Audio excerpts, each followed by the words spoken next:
Muy buenas noches a todos y bienvenidos a la quinta charla del siglo Investigando en Medicina. Hoy nos acompaña el doctor Sergio Sotelo, quien es especialista en cirugía, tiene un magíster y un doctorado en ciencias médicas y hoy va a realizar la charla generando una línea de investigación. Doctor, nuevamente bienvenido y cuando esté listo puede comenzar. Muchas gracias. Muchas gracias y es un agrado compartir con ustedes esta hora que vamos a pasar, lo que resta de ella. ¿Se ve chiquitita? ¿No se va a ver más grande la presentación? Creo que para poder visualizarlos más grande dentro de Google Meet creo que se puede agrandar. Ya, aquí parece que está.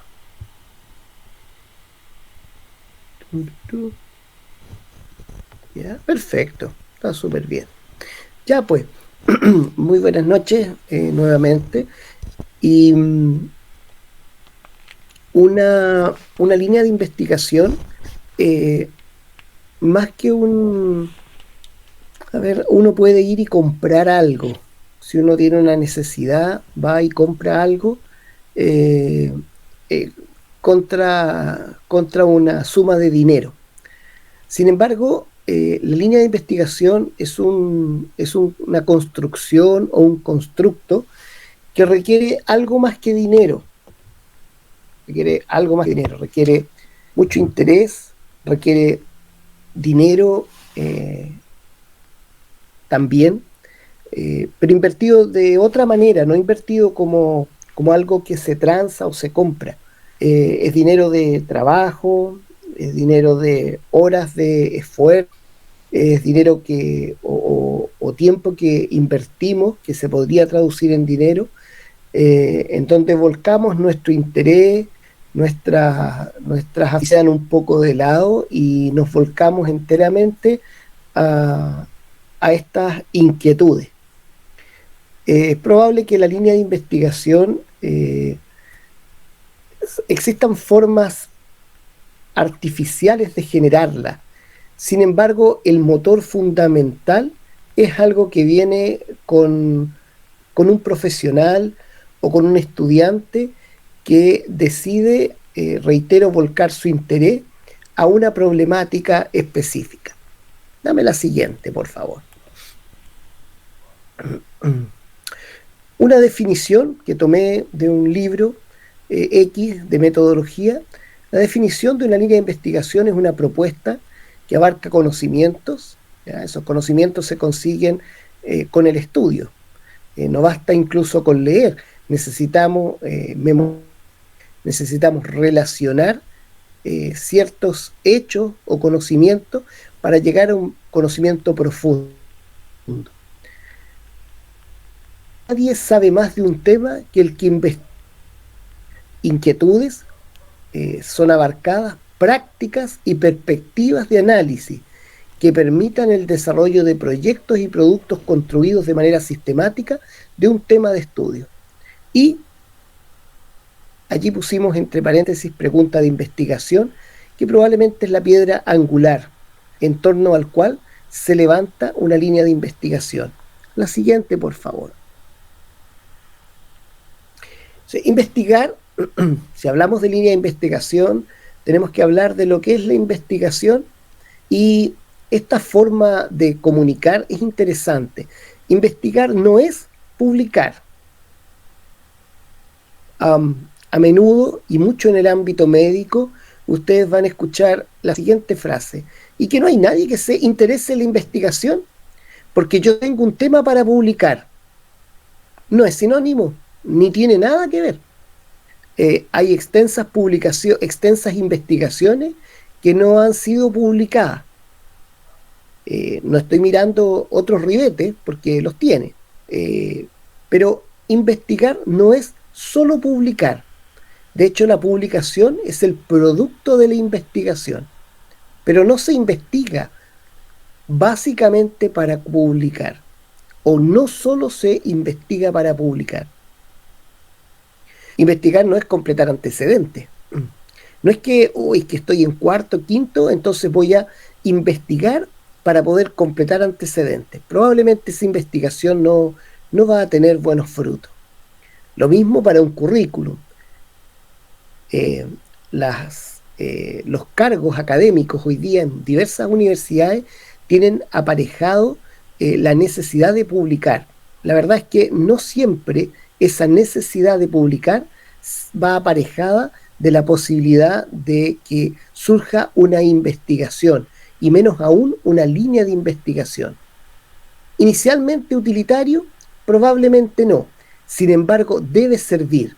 La investigación no debe ser solamente para yo desarrollar o contestarme una pregunta, sino que hoy día cada vez más quien financia la investigación está ocupado del buen destino de los recursos, y el investigador nato va a llevar su investigación hacia una utilidad. De manera que esto tiene una consideración ética, porque no podemos lapidar los recursos que son comunes, que podrían ir a otras cosas, si nosotros no tenemos en mente la posibilidad de ayudar y de que la sociedad reciba una retribución por ese aporte. Sigamos. Ahora, ¿por qué investigar? Bueno, aquí están las competencias contemporáneas. Aquí hay una encuesta anual de escasez de talento, interesante el título, hecha el 2016, entre el 2016 y el 2017. Y en esta fue publicada por Manpower Group para cargos con autonomía en sus empresas. Consideró a 37.000 altos ejecutivos de 42 países diferentes, de los cuales alrededor del 30 problemas para localizar talento. Vamos a mirar a qué se refiere aquel talento. En realidad se refiere a 3, 4, 5 capacidades que deberían tener estos altos ejecutivos. Eso se podría homologar a los médicos. Médicos están considerados los ejecutivos. Y uno puede mirar ahí la tablita que ellos elaboraron, y esto no solo ocurre en países de Sudamérica, como Perú, Argentina, Brasil, esto en porcentaje, sino que también en países desarrollados. Llama la atención el 81, por ejemplo, en Japón había una ineficacia, una escasez para encontrar esta mano o estos profesionales capacitados. La siguiente, por favor. El Banco Interamericano entonces nos habla de cuáles son esas competencias: creatividad e innovación, aprender a aprender, pensamiento estratégico crítico, resolución de problemas y toma de decisiones. Estas competencias están fundamentalmente relacionadas con la manera de pensar y de manejar la información. Y entonces, en las universidades se han ido dando cuenta que estas capacidades están vinculadas a la capacidad de investigar. Y ustedes algo ya deben haber escuchado, que la Comisión Nacional de Acreditación, tanto de los programas de posgrado de la medicina como de las carreras de medicina, están dando un fuerte énfasis a la necesidad de desarrollar capacidades relacionadas con la investigación. Y por eso, y de ahí viene que haya este impulso de las universidades muchas veces a publicar. Pero yo discrepo, porque la publicación es el producto de la investigación y no al revés. Sigamos. Entonces, fíjense ustedes, las 20 compañías al año 2017 que mayor inversión hicieron en investigación, desarrollo e innovación, todas relacionadas con la investigación. Y ahí están notables, prestigiosas empresas como Amazon. En la segunda está Google, SAP, Intel, Volkswagen, Microsoft, Roche, y sigan. Hay empresas automotrices, está Ford, está Toyota, está la General Motors. Ustedes pueden encontrar de lo que se les ocurra, pero ninguna de estas son empresas light, son empresas de gran prestigio e invierten mucho dinero en investigación. La, la última impresora de Canon, no sé si es Canon o Epson, y la última modificación se gastó 20.000 millones de dólares en investigación para poder dar cabida a esa nueva, o dar origen a esa nueva impresora. De manera que los dineros que se mueven son importantes. Sigamos. Las universidades top en el ranking de investigación son conocidas: Oxford, Harvard, Cambridge, la Universidad de Berkeley en California, Stanford. De estas algunas están en Reino Unido, Inglaterra, y las otras prácticamente todas están en Estados Unidos. Ya, siga por favor. Aquí hay un reporte del diario La Tercera que lo obtuve estos días, y en un ranking que se hace, el QS 2024, resulta que son las mismas universidades las que están mejor rankeadas en el mundo. El MIT, que ya lo hemos mencionado, entre los primeros 4, Cambridge en Reino Unido, la Universidad de Oxford, Harvard, se repiten las mismas. Es decir, pareciera o va quedando demostrado que hay una relación ya entre la investigación y la mejor puntuación de universidades en términos de empleabilidad, en términos de aportes a la sociedad, sustentabilidad, en fin. Continuemos. Entonces, ¿cuáles son los enemigos? Un rendimiento académico que está basado en la repetición. Es un enemigo de la investigación. Porque como alumnos, y yo lo viví, parece que fuera ayer, han pasado 30 años desde que era alumno, pero pareciera que fuera ayer cuando me daba cuenta que mi rendimiento académico, creo que ustedes la tienen un poco mejor. Hoy día surge la necesidad del pensamiento crítico como un componente importantísimo dentro de la educación, la resolución, la educación de problemas, que son hitos de la metodología académica, pero que en nuestro tiempo lo que nosotros nos hacían era repetir. A lo sumo teníamos que aprender a encontrar algunas cosas más importantes que otras, pero en ingeniería mucho de repetir. Existe un estímulo a la creatividad. Yo recuerdo cuando en el colegio teníamos que ser creativos, y había ramos en que se premiaba la creatividad. Sin embargo, desde que uno entra a la carrera de medicina, la creatividad queda bastante postergada. Contribuye también a esto que tenemos escuelas de medicina, lugares donde se enseña la medicina, y se enseña con estas metodologías actuales, pero no son verdaderamente universidades. Universidades en términos de pensar la sociedad, en términos de pensar en los problemas de la sociedad, y en términos de que al interior de las universidades surjan iniciativas que logren ir en pos de solucionar esos problemas. Nos hemos ido haciendo institutos. La siguiente, frases como ¿vas a descubrir la pólvora? ¿Quién ha escuchado eso de sus profesores? Lamentablemente. No se ponga creativo al alumno. Cuando el alumno tiene una mirada diferente, cuando quiere aportar una visión, surgen este tipo de frases: no se ponga creativo. Otra, la rueda ya se inventó. Yo creo que a más de alguno se les ha dicho esto.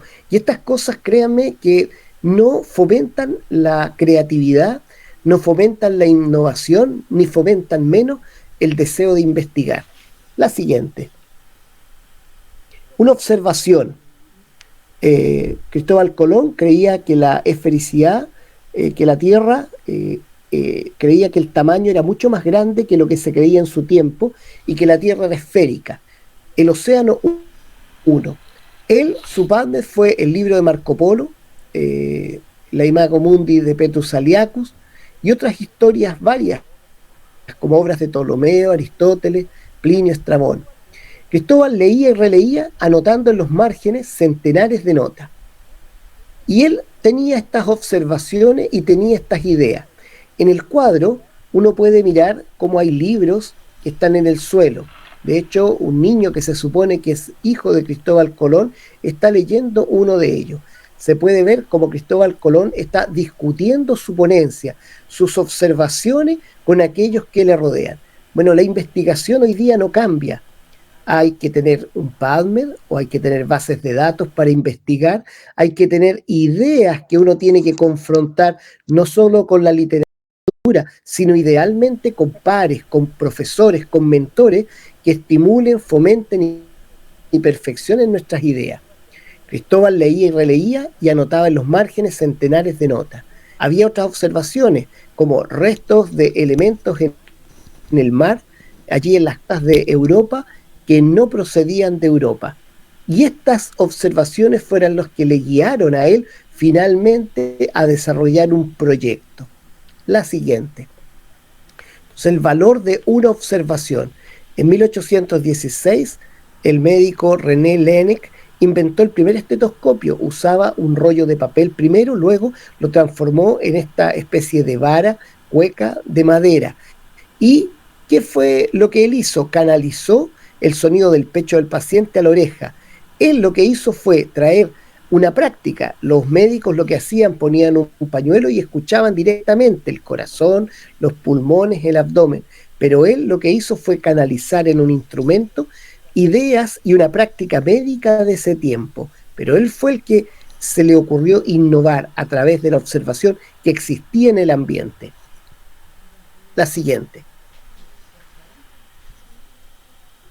Alexander Fleming observó que colonias de estafilococo áureo habían sido eliminadas por un moho que creció en la misma placa de Petri.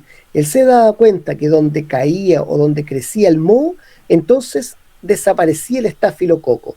Y él concluyó que este moho tenía alguna sustancia que disolvía las bacterias. Él le llamó penicilina por el nombre de penicillium, que es el que la produce.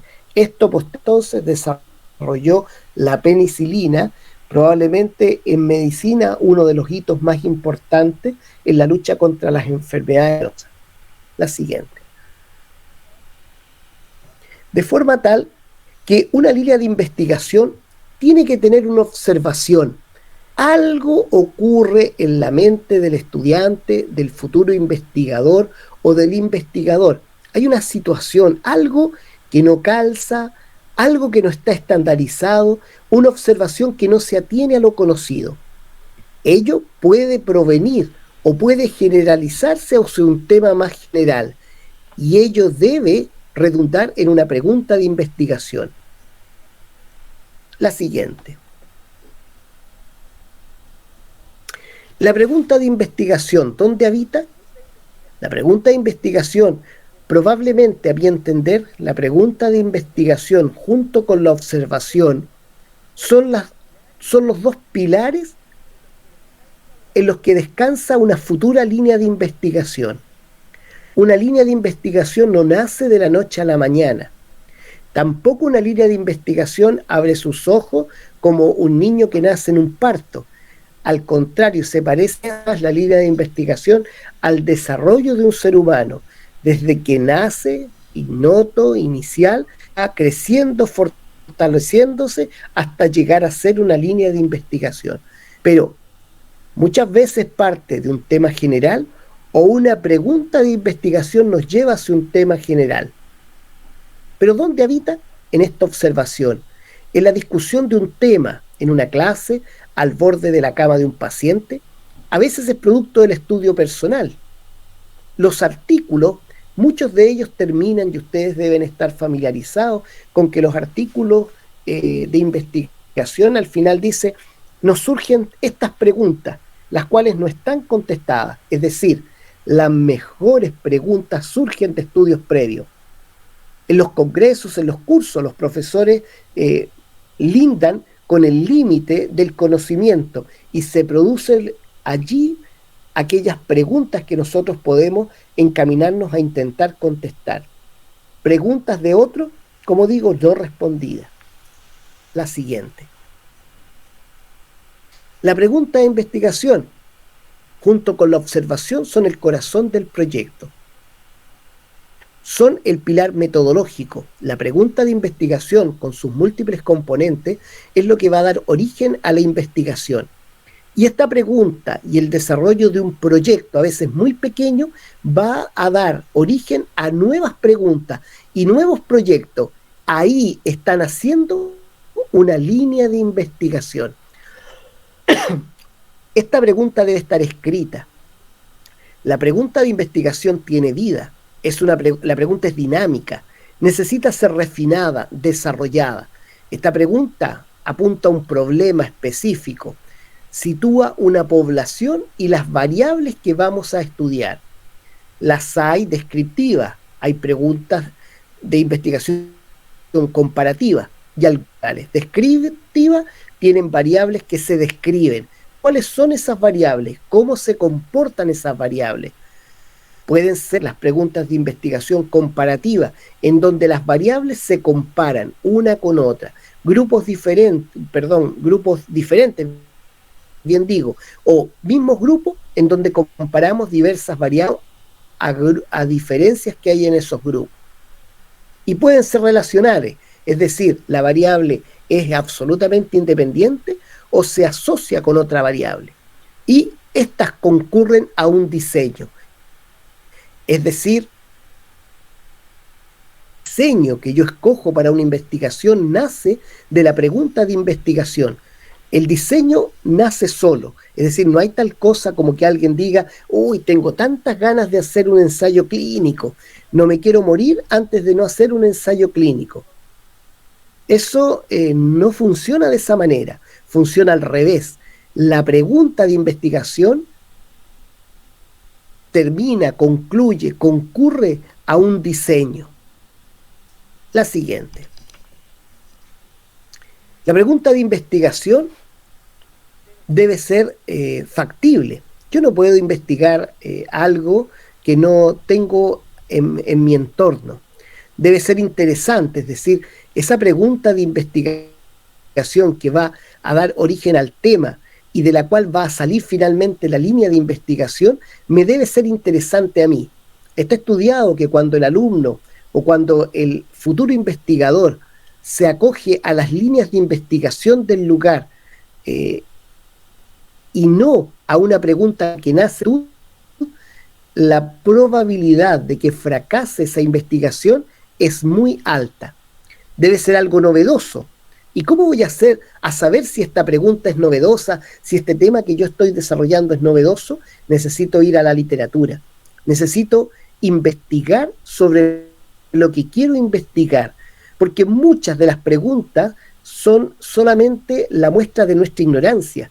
Nosotros no hemos sido capaces de ir a las bases de datos y buscar de manera efectiva la evidencia para contestarnos la pregunta. Debe ser ética. Eso está de más discutible. Debe ser relevante, es decir, debe tener impacto en nuestro entorno, impacto sobre la respuesta al tema que nosotros queremos provocar. La siguiente. Una línea de investigación, entonces, ¿dónde encuentra un gran sostén o pilar? En la discusión con pares, con aquellos compañeros de curso que tienen inquietudes semejantes, en una academia quizás de investigación, en donde existe una comisión en la cual yo puedo presentar mi proyecto de manera repetida, de manera que esta pregunta, que es dinámica, perfectible, se vaya desarrollando, quizás en una oficina de proyectos al interior de la Escuela de Medicina, y también con un mentor. Qué importante es poder tener un mentor, una persona tan interesada en la investigación como el joven investigador y que está dispuesto a dar de su tiempo, de su inquietud y no solo a aprovechar el deseo de poder obtener algún tipo de avance curricular por parte del estudiante. Pero esto, la pregunta de investigación, cada una de aquellas que constituyen finalmente una línea de investigación, tienen que luchar contra la búsqueda sistemática de la evidencia. Aquí hay un ring montado en donde la pregunta de investigación debe elaborarse, luego se debe transformar a través de una metodología a un tema que yo voy a ir a buscar a las bases de datos y voy a ver si acaso esa pregunta está respondida, porque si está respondida era solo mi ignorancia la que ocurría, y no porque había un verdadero tema de investigación. Y esto va a dar origen a una pregunta depurada, que es la que finalmente yo voy a poder llevar para comenzar una investigación, y que si cumple con los requisitos de ser interesante, de ser relevante, lo que acabamos de discutir, el epónimo Finner, entonces probablemente voy a poder tener entre manos una línea de investigación. La siguiente. Es decir, la línea de investigación no nace, como digo, grande, no nace línea de investigación, nace como una pregunta que una vez respondida da origen a nuevas preguntas, con nuevas utilidades y con nuevas inquietudes que resolver. Entonces, ¿qué se conoce del problema? Una búsqueda sistemática de la información es necesario, una discusión entre pares para ir en busca de resolver el problema, que idealmente tenga un aporte sanitario. La siguiente. Entonces, esta metodología, que seguramente a través de estas jornadas, de estas charlas que han tenido, ya la han revisado. ¿Cómo estructuro una buena pregunta de investigación, al menos en los escenarios de tratamiento, en los escenarios básicamente de tratamiento, pronóstico, daño? Están acá. Entonces, el paciente, la intervención, con qué lo comparo y cuál es mi outcome o mi resultado. ¿Ya? Entonces, con esta metodología, yo puedo plantear una pregunta que vaya depurándose en el tiempo. Ahora, me gusta mucho esta porque amplía el tema, ya no solo del paciente, sino que a un problema, una enfermedad, una descripción. Ojalá, seguramente la tienen, si no va a quedar en la presentación, y es una forma de poder implementar esta metodología a una buena pregunta de investigación en el ámbito médico. Siguiente. Entonces, una línea de investigación, revisamos de nuevo. Es una propuesta que abarca conocimientos, inquietudes, prácticas y perspectivas de análisis que permitan el desarrollo de proyectos continuos y productos que vayan generándose de forma sistemática de un tema de estudio. Siguiente. En 2008, entonces, ¿cuál ha sido nuestra experiencia generándose una línea de investigación? En 2008, hace ya 15 años atrás, una vez que me formé en endoscopía, yo soy cirujano general, pero trabajo en el ámbito de la cirugía digestiva desde el año 2000, es decir, ya llevamos casi 25 años. Y en el 2008, como parte de lo mismo, me capacité en endoscopía digestiva alta. Y a partir de la preparación de una clase para el 4º año de medicina de la naciente Escuela de Medicina de la Universidad Católica del Maule, tuve un primer acercamiento con las lesiones preneoplásicas de la mucosa gástrica. Es decir, lesiones que, a semejanza de las lesiones del cuello del cáncer cervicuterino y las ya descritas hace muchos años NIE 1, NIE 2, en fin, me encontré con que existía la descripción de lesiones preneoplásicas de la mucosa gástrica. Y entonces, de mi parte, se propuso el seguimiento de estas lesiones en pacientes de la región. Se proponía el seguimiento de endoscopía cada 4 años, es decir, 50 pacientes por año, que iba a generar una cohorte de pacientes, 200, que iban a estar siendo investigados cada 4 años, entendiendo que las lesiones preneoplásicas crecían lentamente y que yo no necesitaba ponerles el endoscopio anualmente. Es decir, eran 4 endoscopías al mes. En ese momento se realizaban en el hospital alrededor de 120 endoscopías mensuales, de manera que a mí me parecía que no era un despropósito que alrededor del 3% se dedicaran a un aspecto de investigación que era relevante. Hoy, si eso se hubiese hecho, sería una de las 3 cohortes de más largo seguimiento en el mundo entero. De manera que, pero esa primera inquietud que me surgió, porque yo decía, bueno, si los NIE se siguen en el tiempo, si las mujeres se les hace mamografía, ¿por qué no hacemos endoscopía de forma preventiva? no lograba entenderlo. Bueno, una de las razones es que las lesiones preneoplásicas de la mucosa gástrica muy lentamente en el tiempo, de manera que su observación efectivamente debe ser periódica y probablemente 4 años era un buen tiempo y podría haber sido, especulo, 6 años también. Sin embargo, quiero ilustrar cómo había una idea y cómo en otros países esa idea sí tomó cuerpo y se continuó. Existen cohortes en el mundo con 15 años, 18 años de seguimiento y que nuestra cohorte no habría estado sino entre las primeras en el mundo. La siguiente.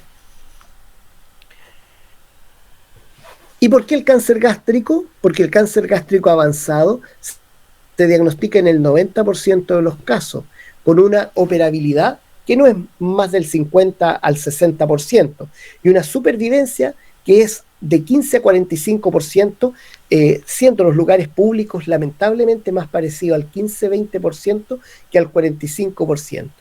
En contraste con el cáncer gástrico incipiente, que tiene un diagnóstico muy bajo, se opera en el 90% con una supervivencia muy buena, del 90% a 5 años. De forma tal que lo que se ha demostrado, lo que dice la evidencia, es que las tasas de supervivencia mejorarán para el cáncer gástrico en la medida que se pesquise en etapa precoz. La siguiente. Entonces, queríamos generar una línea, pero no había conocimiento metodológico. Existe una metodología de la investigación, existen libros escritos de metodología de la investigación, de ellos el Hugh, el más conocido en el ámbito biomédico. Un libro que repasa la metodología de investigación biomédica. Existen seminarios de continuo, existen diplomados, existen doctorados. Y al borde de la cama de los pacientes con cáncer gástrico, observaba una alta frecuencia del antecedente familiar de primer grado de cáncer gástrico. Es decir, cuando ustedes hacen la historia, se van a dar cuenta que muchos pacientes, la anamnesis, muchos pacientes con cáncer gástrico, sus familiares tienen cáncer gástrico. Sin embargo, no había en mi parte ningún conocimiento metodológico, por lo cual a mis casi 48, 49 años, decidí tomar algunos conocimientos al respecto y comencé una preparación en metodología de la investigación, básicamente por una inquietud personal. Estos temas, como la medicina basada en la evidencia, como la evidencia en medicina, como la metodología de la investigación, en mi tiempo, cuando yo estudié hace 30 años, eran temas aún muy incipientes, que prácticamente no se enseñaban en la universidad a la carrera de medicina. Yo tuve un curso de bioestadística y me considero un afortunado, pero no tuve medicina basada en la evidencia, ni tampoco tuve metodología de la investigación. De forma tal que esto estaba en la mente del que habla, pero tuvo que ir al sur a prepararse, fue a la Universidad de la Frontera, tuve 6 años estudiando, estudié 2 años el magíster y luego 4 años para hacer el doctorado en ciencias médicas, con fuerte énfasis en medicina basada en la evidencia y en metodología. Y entonces aprendí a entrar en las bases de datos, aprendí a manejar metodología para realizar preguntas y una de las primeras preguntas que me hice es si efectivamente tener un familiar de primer grado con cáncer gástrico me daba mayor riesgo de tener cáncer gástrico. Y la literatura lo que me enseñó es que la mayoría de los estudios lo cifran en 2,5 veces, de acuerdo al odds ratio que se ha calculado. Hay estudios en Oriente que esto llega a ser 8 veces y otros estudios que hay un estudio publicado coreano hasta 14 veces en una región específica de Corea. De manera que, si bien es cierto, probablemente los números reales se acercan más a 2,5 que a 14, sí, y no estoy hablando del cáncer que se hereda de forma genética, no estoy hablando del cáncer gástrico familiar, eso es otra problemática, yo estoy hablando del cáncer que entendemos como el cáncer intestinal, ese cáncer que es endémico, que se desarrolla y se da más bien en los pacientes de edad más avanzada. La siguiente, por favor.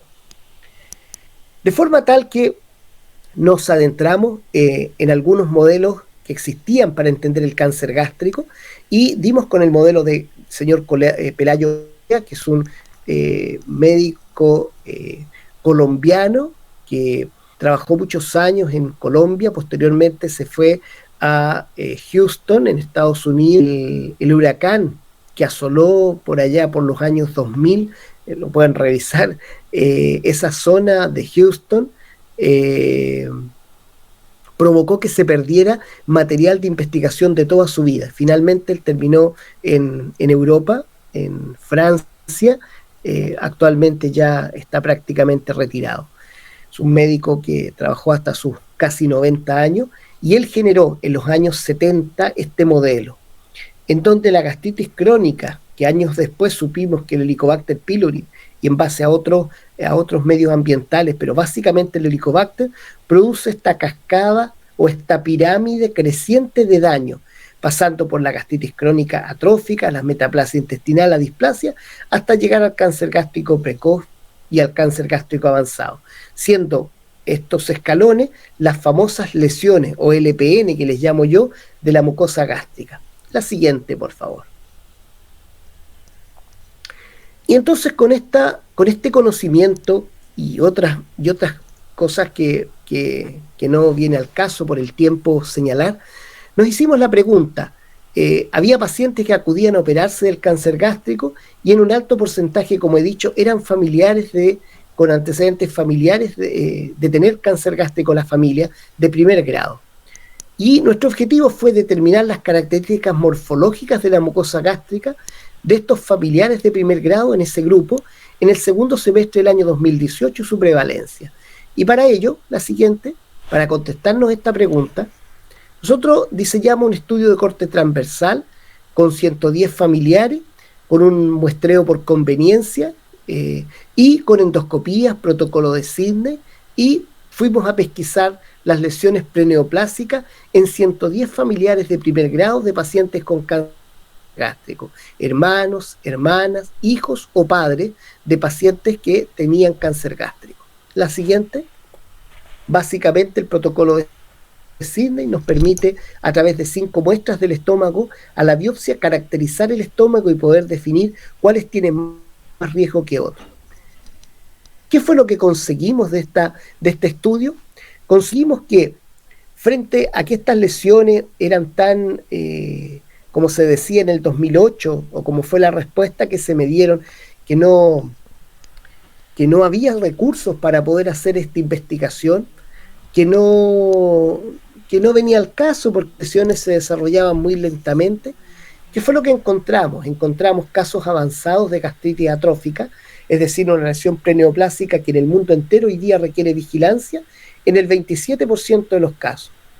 Encontramos casos de displasia, 14 casos en total, los cuales, aquí dice 7 porque esto no involucra los pacientes que tenían además gastritis crónica o metaplasia intestinal avanzada. Eran 7, pero había 7 más que tenían displasia. Y de forma tal que del grupo de 110, 37 pacientes tenían indicación de repetirse una endoscopía al año, una endoscopía de vigilancia, porque son de alto riesgo de adquirir cáncer gástrico, es decir, un 33% de la muestra. 110 pacientes tomados en un muestreo consecutivo de acuerdo a la consulta de ellos, el 33% tiene lesiones que requieren ser evaluadas con una nueva endoscopía al año. El GES cáncer gástrico dibuja esta problemática de manera muy tenue, de forma que no existe una estructura, ni existen los recursos hoy día disponibles para poder entregar esta cobertura de vigilancia a esta población. De manera muy fugaz y tenue, el GES cáncer gástrico dice que los familiares de primer grado deberían hacerse endoscopías de vigilancia, pero no dice cada cuánto tiempo. También señala el protocolo de Sidney y los estadios 3 y 4 de gastritis atrófica o metaplasia intestinal como subsidiarios de endoscopías de vigilancia, pero no dice cada cuánto tiempo. De forma que teníamos una inquietud saber lo que ocurría en cuanto a las lesiones preneoplásicas. En un grupo blanco, aquellos familiares de primer grado, en donde vigilarlos con seguridad nos va a otorgar la posibilidad de encontrar más cáncer gástrico en etapa precoz, y a los cuales podemos nosotros caracterizar por medio de las biopsias y poder saber qué tan viejo o qué tan enfermo está ese estómago, de manera que muy familiar de primer grado será, pero podría, si tiene un estómago, de hecho, si miramos los números al revés, el 66% de estos pacientes no necesita hacerse una endoscopía en un año, necesita hacérsela en 3 o 4 años, porque tienen estómagos de bajo riesgo. De forma tal que comienza a aparecer una línea de investigación. Esta pregunta va a generar otras y va a generar procesos y instrumentos que nosotros podemos ir utilizando en beneficio de aprender, de investigar, de conocer y de que la sociedad pueda nutrirse de este conocimiento. La siguiente, por favor.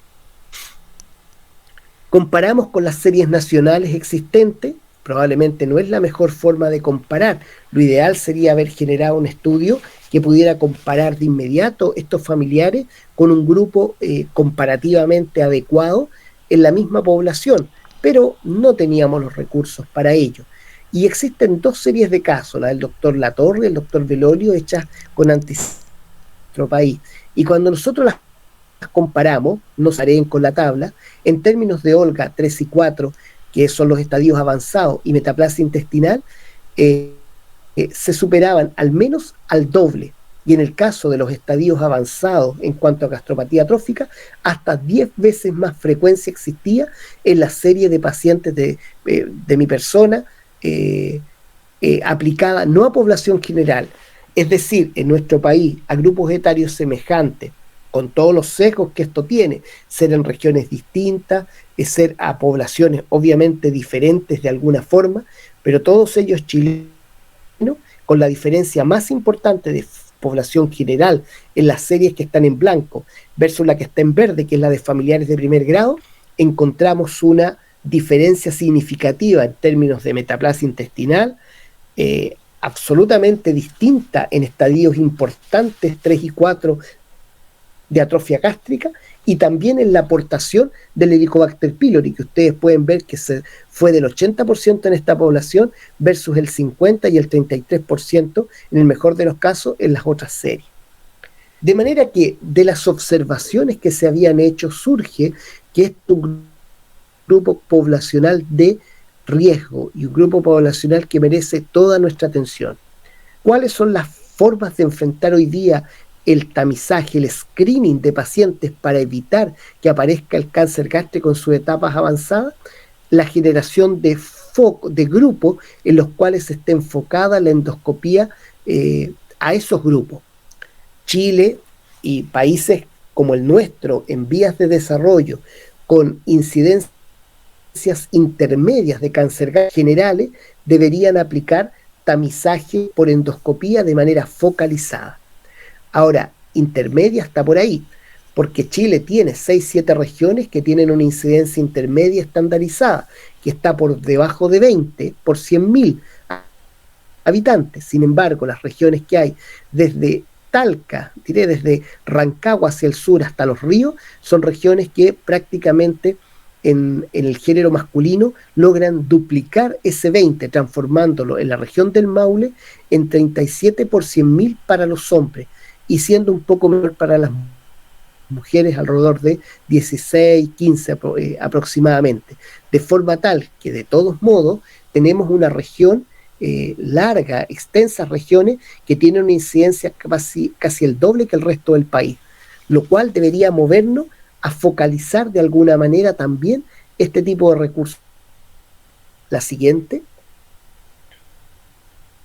Concluimos que la alta prevalencia de lesiones preneoplásicas en el subgrupo de familiares de primer grado de alta intensidad. Concluimos que la prevalencia de estas lesiones es al menos comparable a los estudios previos, significativamente más elevadas en todo a los controles de esos estudios y en Chile a series publicadas. 34% del grupo estudiado con esta lesión justifican una intervención sanitaria, y que es posible estratificar el riesgo de padecer cáncer gástrico en el Maule y permitiría racionalizar recursos con mejoría de las tasas de supervivencia. La siguiente. Pero las lesiones preneoplásicas tienen, como dice ahí arriba, una prolongada evolución. Y entonces la pregunta que viene, ¿es posible caracterizar?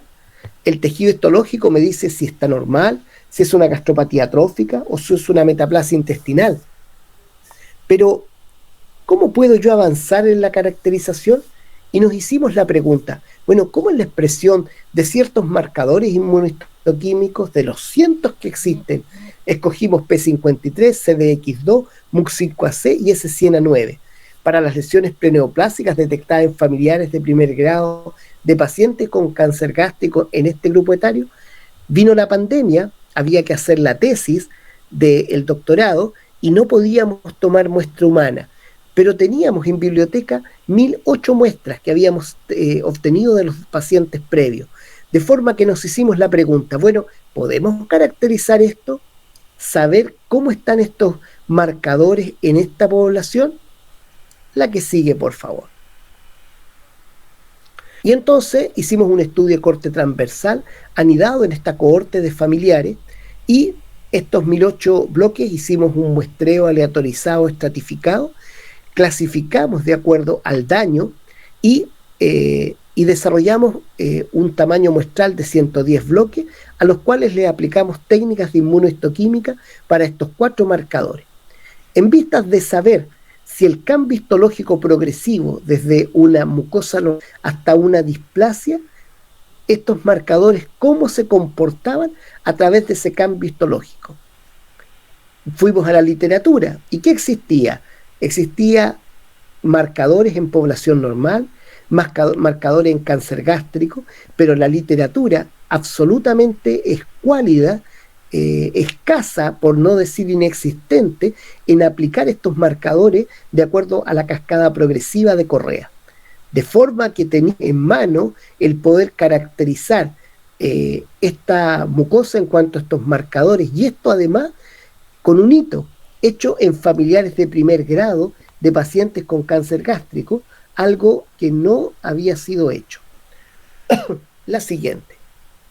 Pero para eso tuvimos que luchar con los datos, estuvimos meses y meses en medio de la pandemia revisando artículos con formas sistematizadas de manejo de la información, revisando la literatura publicada, también la literatura gris, visitas de datos de PubMed, de Scopus, epistemónicos, Cochrane, las que ustedes en Base conocen, consiguiendo artículos en distintos idiomas, entendiendo que el chino mandarín es un solo chino y existen más de 1000 dialectos en China y muchos de ellos publican, llegando incluso a artículos que nunca pudimos obtener la traducción porque estaban en un dialecto chino. De manera que si uno no tiene pasión, si uno esto no le interesa, si esto a uno no le gusta, no le atrae, la verdad es que generar una investigación sólida y generar una línea de investigación se hace muy difícil. Y entonces, ¿qué fue lo que obtuvimos? Con una lectura parcial, estos datos son parciales, no contienen toda la muestra, nos dimos cuenta, por ejemplo, que el Helicobacter pylori, como se ha dicho, no se asocia a las etapas más avanzadas de los cambios de la morfología gástrica de las lesías. ¿Por qué? Porque el Helicobacter pylori, cuando consigue que el paciente tenga una lesión muy avanzada, muere, se va, ese epitelio ya no le sirve. Y por eso que aquí es paradójico que existe más Helicobacter pylori en las etapas previas que en las etapas más avanzadas desde el punto de vista porcentual, con un OR de 0,53, que en todo caso no es significativo porque pasa por el 1. La siguiente. Nos dimos cuenta también en cuanto a los marcadores que era muy interesante porque cuando comparamos metaplasia intestinal gástrica grave con metaplasia intestinal leve en cuanto a género, el género masculino tiene mayor número endocrinales de metaplasia intestinal grave a las damas, al género femenino, con un OR de 21 que tiene un intervalo de confianza muy amplio, pero probablemente cuando se completen los números, este intervalo se va a acotar bastante. La siguiente, nos dimos cuenta, por ejemplo, que P53, un marcador de neoplasia no marca prácticamente en las etapas de metaplasia y mucosa, sino que pese a ser pocos casos de displasia, es donde se encuentra marcación. Muy interesante porque en cierta manera muestra un cambio a través de la cascada de Correa. La siguiente. Nos dimos cuenta, por ejemplo, que CDX2, que es un marcador que aparece cuando un epitelio se ubica en una región anatómica donde no debería estar. CDX2 es el marcador que se expresó, se descubrió en el experimento de la drosófila con la patita en vez de antena. Allí se estaba expresando ese marcador, que es un marcador de metaplasia.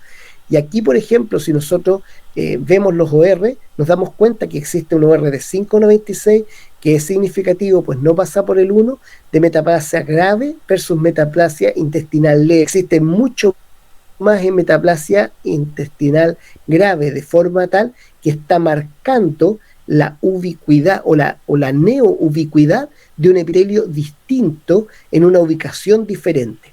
La siguiente, porcentaje de S100A9, una proteína netamente inflamatoria que también muestra un OR que es cuando nosotros hicimos la diferencia, en este caso, entre las etapas previas a la displasia y la displasia propiamente tal. Es decir, este marcador se ve expresado en cuanto a proporciones mucho más en las etapas previas a lo que va a ir en vistas de una neoplasia. La siguiente. Y pudimos concluir que P53 presenta escasa expresión en mucosa normal y en metaplasia intestinal, en displasia aumenta.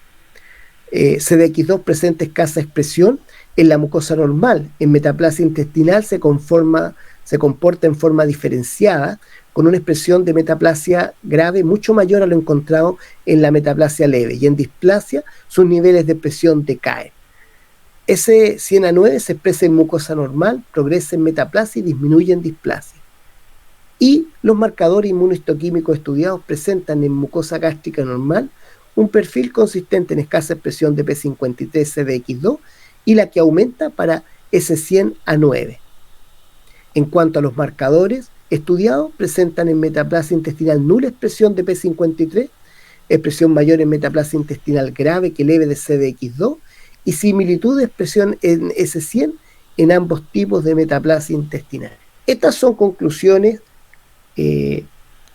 parciales son conclusiones muy en pañales, por cuanto la muestra no está leída de forma completa. Alrededor del 65% está leído, pero falta un 35%, en especial para las que son las etapas más avanzadas del daño, de forma tal que probablemente vamos a poder aportar un conocimiento que no está publicado, que no está investigado, lo cual nos llena de alegría. De forma tal que a partir de observar 2008, pero con carencia de metodología de la investigación, tuvimos el impulso para poder prepararnos y poder generar una investigación que progresivamente ha ido dando fruto en términos de conocimiento y que nosotros esperamos que a futuro pueda ir generando otros productos. La siguiente. Como un árbol, la línea de investigación se parece a un árbol. ¿Qué viene? Un tamizaje poblacional que integre elementos estudiados, no solo el protocolo de Sidney, no solo el resultado de la endoscopía, sino también el análisis molecular, al menos inmunohistoquímico, ojalá molecular, de esas muestras, que permitan decir, sí señora, usted es familiar, pero usted debe volver a hacerse una endoscopía en 6 años, porque los marcadores que le hicimos muestran que su mucosa no solo está bastante normal, sino que además del punto de vista molecular lo está. La cohorte de familiares de primer grado de pacientes con cáncer gástrico es un anhelo poder tener una población normal o no familiares de primer grado y una cohorte de familiares de primer grado comparativa que podamos ir creciendo en ella y pudiendo ver su desarrollo.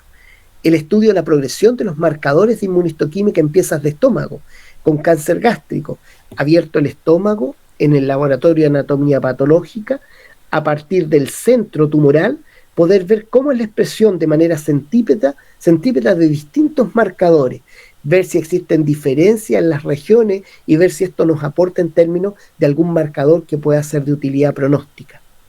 Estudio de estos y nuevos marcadores en cáncer gástrico precoz. Proponer una macrozona nacional de pesquisa precoz en regiones con prevalencias marcadamente distintas en Chile. Chile no es democrático para las enfermedades. La democracia no opera en todo. Y aquí probablemente existe la posibilidad o existe el absoluto de pensar en demarcar regiones que pudieran tener una pesquisa más pertinaz, más detallada de lesiones preneoplásicas y por qué no de cáncer gástrico precoz. Y hemos pensado en la posibilidad de un camión endoscópico. Eso es lo más loco que se nos ha ocurrido, porque ¿qué es lo que vemos? Vemos que muchos pacientes llegan con cáncer gástrico avanzado. Ustedes ven el 90% es cáncer gástrico avanzado. Y esos pacientes durante estos 10, 12 años que van desde el cáncer gástrico precoz al cáncer gástrico avanzado, nunca se pudieron hacer una endoscopía. De forma que cuando yo veo un cáncer gástrico avanzado, me encanta operar. Sin embargo, lo que yo veo es que se perdieron 10 años de oportunidades de haber a ese paciente, haberle pesquisado mucho antes y haber generado en él una mejoría completa de su enfermedad. Y no como con el cáncer avanzado, en que los porcentajes de supervivencia a 5 años se acercan al 20-25%. De forma que les ilustro algunos elementos de lo que va a llevar a una línea de investigación, pero eso lo termino ilustrando en lo que ha sido nuestra experiencia generando una línea de investigación. No se consigue un doctorado si uno no tiene una línea de investigación, si uno no aporta conocimientos nuevos. Y eso es lo que con la gracia de Dios, con el apoyo de mi familia, pudimos hacer. Este último slide, si ustedes lo miran, o este penúltimo slide, está hecho con inteligencia artificial, que es la que está anexada a los diseños, que viene hoy día con el PowerPoint. Y me cambió todos los sentidos. Cambió el logo de ustedes allá abajo, el árbol no lo puso donde yo lo ponía, agregó estas líneas amarillas. Hay tecnologías hoy día, vienen muchos cambios, la inteligencia artificial nos va a cambiar nuestra manera de hacer medicina, pero lo que no va a cambiar es la capacidad del estudiante de medicina, del joven, del Nobel investigador, de poder observar su entorno y poder obtener de allí una inquietud, una pregunta de investigación y, ¿por qué no?, en muchos de ustedes una línea de investigación que los acompañe a través de sus vidas profesionales. Eso, la siguiente.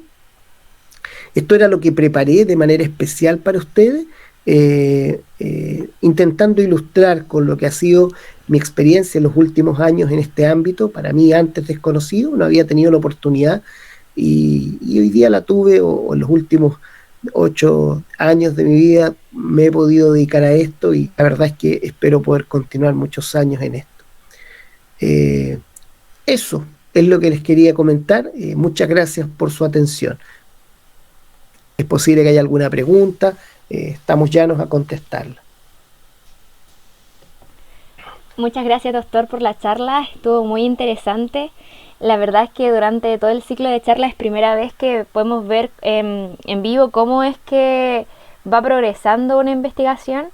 De momento solamente habíamos conversado algunos aspectos de cómo poder estructurar una investigación, cómo tener nociones de cómo empezar una investigación o quizá buscar la información, que a veces puede ser muy difícil, sobre todo cuando todavía no se tienen tantas nociones. Entonces el poder ahora ver un ejemplo práctico de cómo se va elaborando una investigación, yo creo que puede ser muy útil para todos nosotros los que estamos aquí, y que yo imagino que todos están interesados en algún futuro hacer algún tipo de investigación.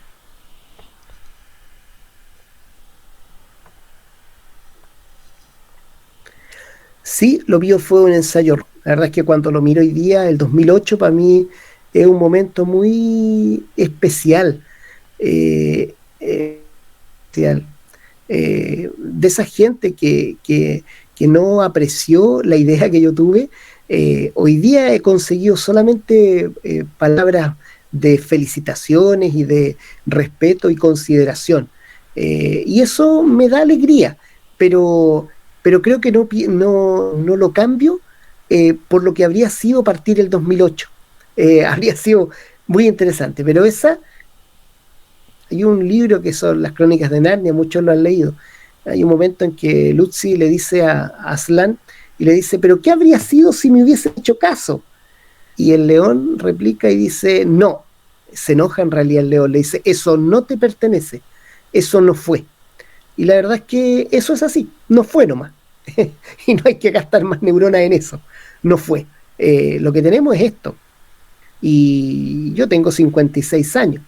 Y ya de hecho pensaba jubilarme a los 65, de hecho pensaba jubilarme a los 56 años, eso es lo que pensé cuando tenía 35 años de vida, pero ahora ya automáticamente digo, no quiero perder todo lo que he aprendido y quiero probablemente proyectarme un tiempo más porque quiero dedicarme a estas cosas y de hecho en eso estoy involucrado, pudiendo desarrollar proyectos y seguir adelante en esta investigación que creo que a mí me llena el intelecto, no diré el alma, me llena el intelecto, me llena muchas inquietudes, pero sé que también hay entre manos la posibilidad de hacerle bien a mucha gente.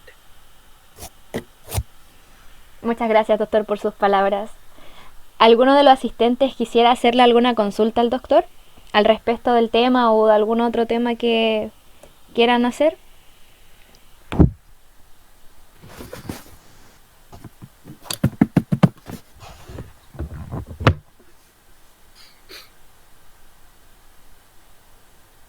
Bueno, por el momento parece que no hay preguntas, al menos por el chat.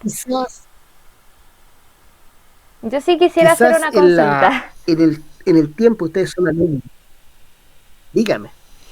Es que me surgió una duda cuando usted mostraba las conclusiones de cómo eran los marcadores tumorales, la distinta presencia en las distintas fases del progreso del desarrollo del cáncer gástrico. Me llamó la atención de que P53 solamente está afectado en el periodo de displasia, pero en los otros dos marcadores sucedía totalmente lo contrario.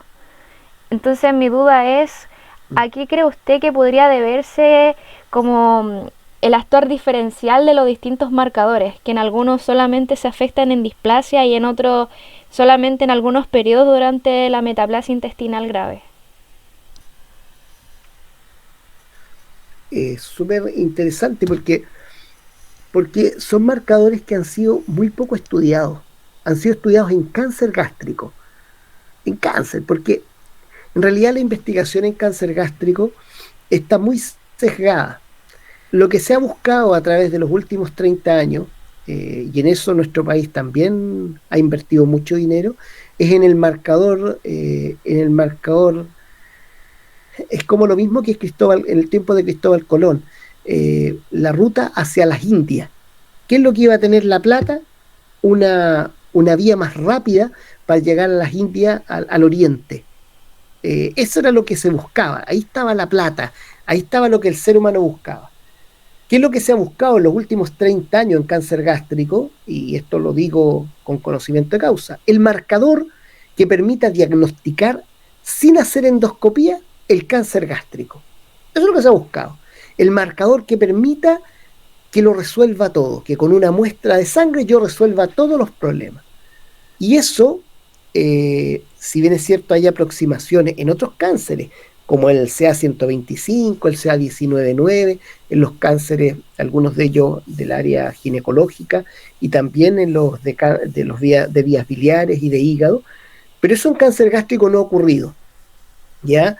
Hay un grupo en nuestro país que ha buscado fervientemente probar que un marcador servía, y la verdad es que las últimas investigaciones muestran que eso no ha logrado encontrar su lugar. Y entonces, como se va en busca de ese marcador, se deja de lado todo lo que es la investigación básica o la investigación más estructurada, si ustedes quieren, progresiva. Entonces, dicho esto, son marcadores, todos estos que sean de manera muy segmentada y en donde poder tener esta muestra también no es fácil.